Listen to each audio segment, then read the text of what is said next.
seen the devastation here, and from what we've gathered so far, the likelihood is that you have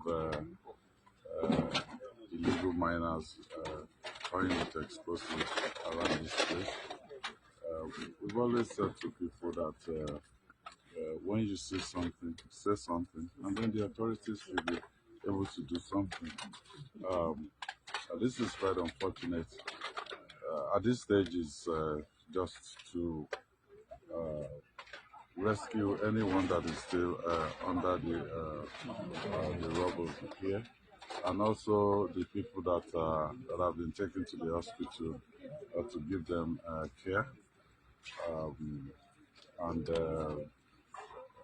also some of the people who have their houses destroyed, provide temporary accommodation for them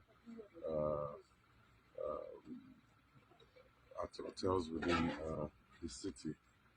And then in the morning, we definitely will continue the investigation. The affected families, I'll say the government is here. We will support them in the recovery effort.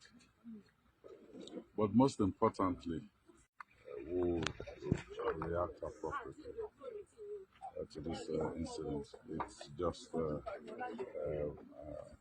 it's devastating. It's something that it's difficult to wrap one's head around this.